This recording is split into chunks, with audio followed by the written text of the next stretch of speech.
In the beginning, there was only chaos in the world, and descending upon that chaos were the three golden goddesses: Din, the goddess of power; Nehru, the goddess of wisdom; and Faecarly, the goddess of courage. And from that chaos, the land that would be known as Hyrule was created, and as the gods departed for the heavens, the Triforce was left behind. While this tale, as old as time itself, is a vital piece of lore to the Legend of Zelda series, the specifics of this moment in time are still unknown, as well as the questions surrounding this event. Why did the gods leave the world? Were they also responsible for the creation of demons? And what is the true purpose of the Triforce? For many years, Zelda fans, theorists, and lore keepers alike have pondered if these answers would ever be revealed. But what if I were to tell you that these secrets may finally be exposed in the sequel to The Legend of Zelda Breath of the Wild, and for reasons you may not have expected? Hey guys, it's HMK once again. The history of The Legend of Zelda is a rich tapestry of lore that gets expanded massively with each new game, but this lore all started with the origin and the creation of the world. With this theory, I hope to open your mind to a new perspective on how the most distant past could affect the future we are in and the mysterious entry of Breath of the Wild sequel. I already have a video that tackles the consequences of time travel affecting Breath of the Wild 2, so be sure to give that one a watch as we take this to the next level. Let's dive directly into the darkness. What if I were to tell you that in the sequel to Breath of the Wild, that we may actually experience the creation of the world firsthand, or at least witness a time where the world is taking its first formation? It's no secret that myself and others have theorized with the idea of time travel or returning to a most distant past in this sequel, but we are often asking how far back we may be traveling to the past. There are 2 points of thought with this idea. One is that we are indeed seeing a focus on time reversal with the new mechanic that Link utilizes in Breath of the Wild 2's gameplay trailer that seems to be an evolution of stasis. Second is in what seems to be a story element within the same trailer, is a green droplet of water falling back in reverse. And you know, along with this old, and I mean really old looking attire that Link is wearing that so far, that only seems to be on his person when he's within the skies of Hyrule. So with all of this, I believe that it heavily insinuates that we are going to be revisiting a point in the past, or should I say various points in the past, as with this ancient green robe, free-flowing hair, and a golden power tied to his new arm, Link definitely now looks the part presented in the ancient tapestry of the Calamity Ganon more than 10,000 years ago. I believe it is in the past, in this need for answers, that we may find the truth of the origin of the Triforce, Hyrule, and more, especially given that Ganondorf is going to be returning in a massive way, which will also bring forth the idea of Demise returning, as well as Fi, the spirit within the Master Sword who debuted in Skyward Sword. But to that supposed truth of the beginning of time witnessed in Breath of the Wild 2, we must recount the story of the creation of the world, as there are clues in both that story and the Breath of the Wild 2 trailers that combine and form this theory. It was in the beginning, upon the chaos that would be Hyrule, where the golden goddess of power, Din, cultivated the red earth using her strong flaming arms. Once the land was built, Nehru poured her wisdom into the world and gave it the spirit of law.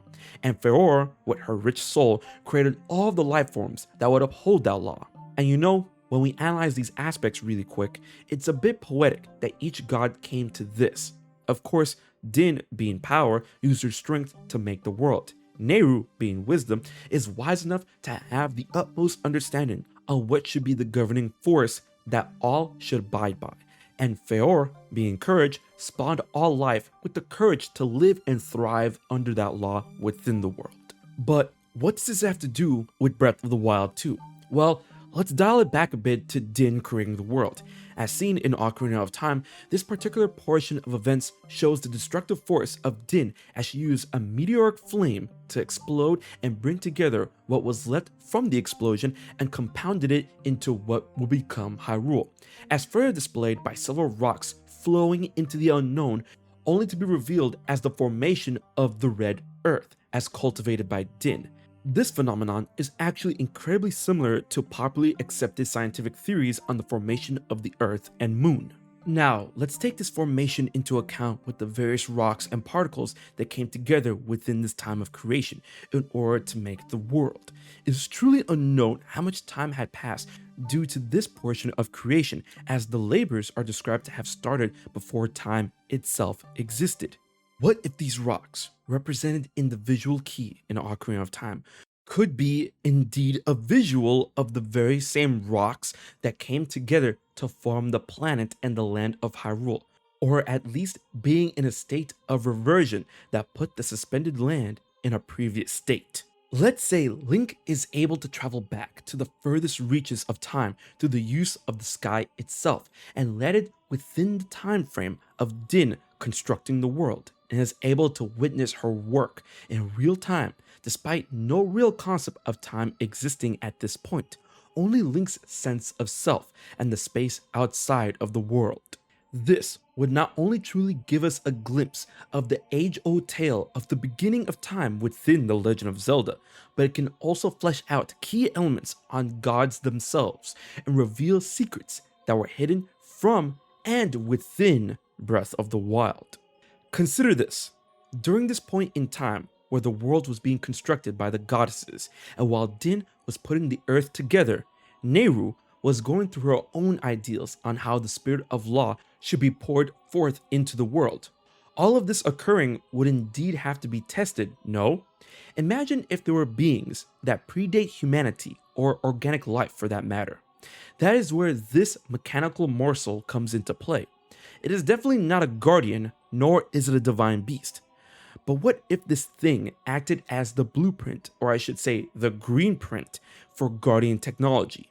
Furthermore, as this entity seems to be running off some sort of green energy, I would liken this to the power of Faecarly herself, and that before she went on to produce all organic life, she would have these mechs be the testing phase on how life would interact with Din's world and adhere to Nehru's law, learning all of the parameters it would take to create beings compatible with this world. And this energy that we see here animating the object could be the very same essence of Faecarly's rich soul that would create all organic beings on the planet. This could possibly be another hidden truth of the creation of Hyrule that could be unlocked in this game. And then that would leave the last mystery born of two faces that would reverberate across the entirety of the Legend of Zelda. It is the true origin of the Triforce and the powerful evils that seek it. In the Breath of the Wild 2 delay teaser, we see that Link stands before a mysterious golden apparition that seems to correspond with the severely damaged Master Sword.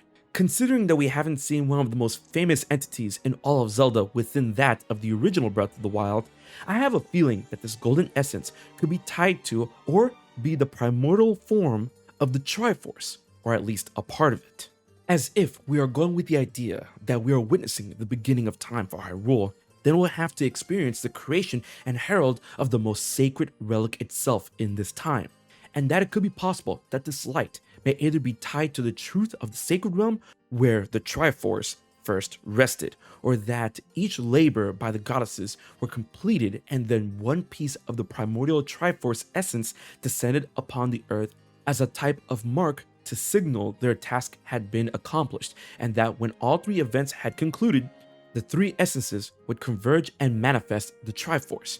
And this key is even alluded to back in Ocarina of Time, where the gods departed for the heavens. There was an order.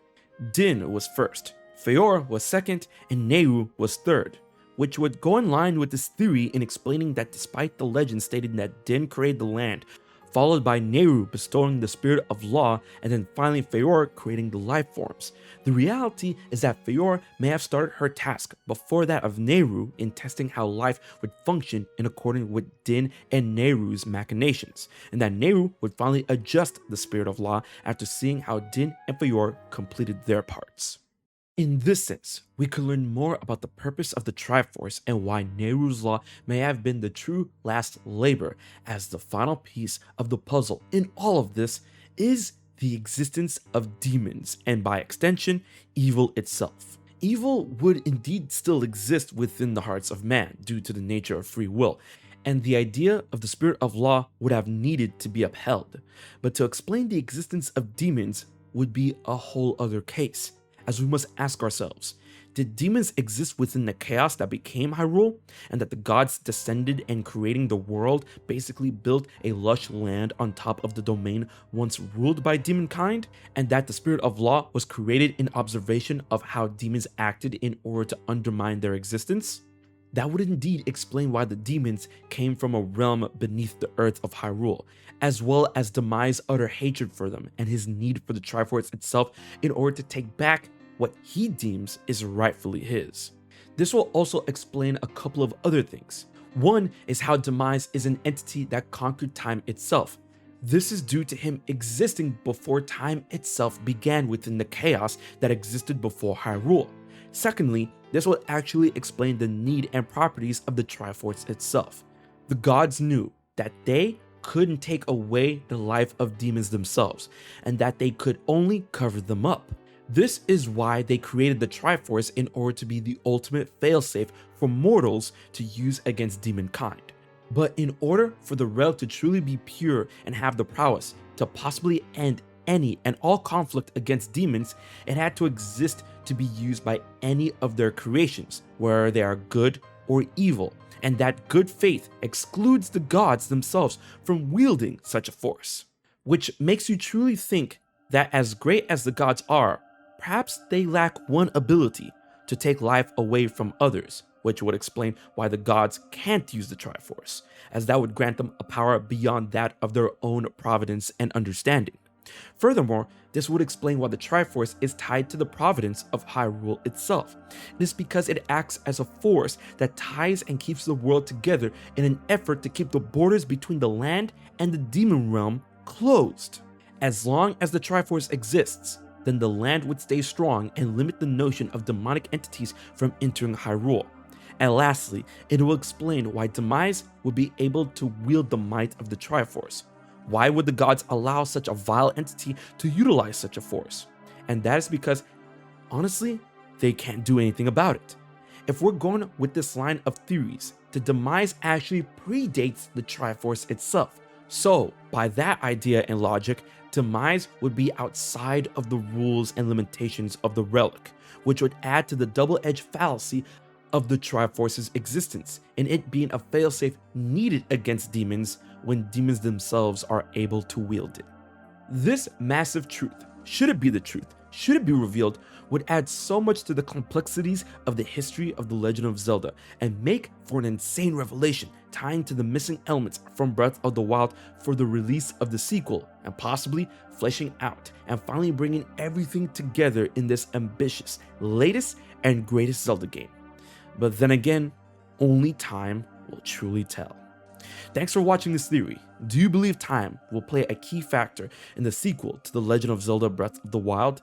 Leave your thoughts and theories in the comment section below, and be sure to hit the subscribe button for more Zelda theories and videos every week.